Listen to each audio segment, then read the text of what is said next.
दिलियो किताब की न दिलियो खेला सुन रहू बेटा।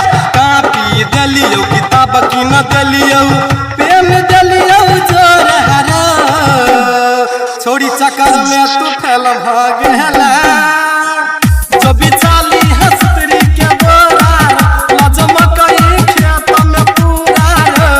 कापी दिलियो किताब की न दिलियो आए रे बेटा तू की केला।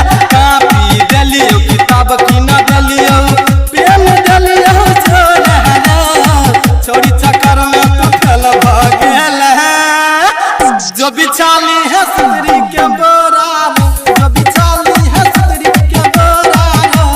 कापी दिलियो किताब की न दिलियो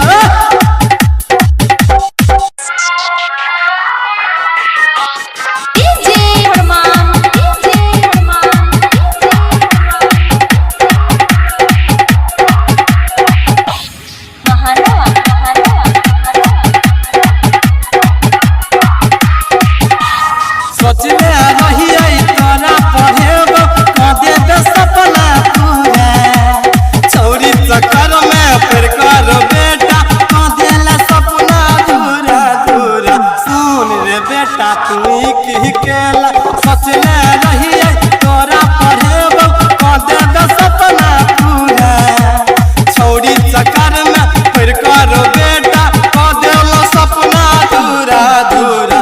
लाज नहीं चौकी रहू बेटा लाज नहीं चौकी रहू बेटा की कहला पूरा रो छोड़ी चक्कर में तू फैल भागेला जो बिछाली हस्तरी के बोरा लजमा कई खेत में पूरा। जो बिछाली हस्तरी के बोरा लजमा कई खेत में पूरा।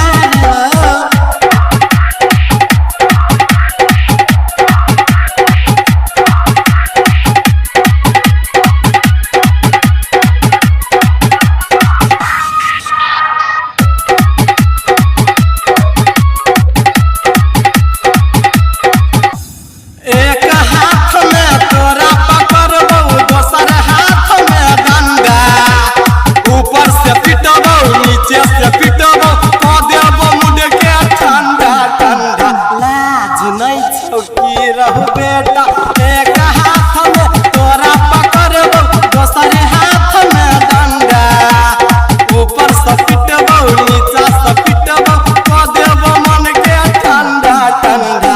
लाज नहीं चौकी रहू बेटा लाज नहीं चौकी रहू बेटा भगेला तू बर्बाद रो छोड़ी चक्कर में तू फैल भागेला जो बिचाली हस्तरी के बोरा लजमा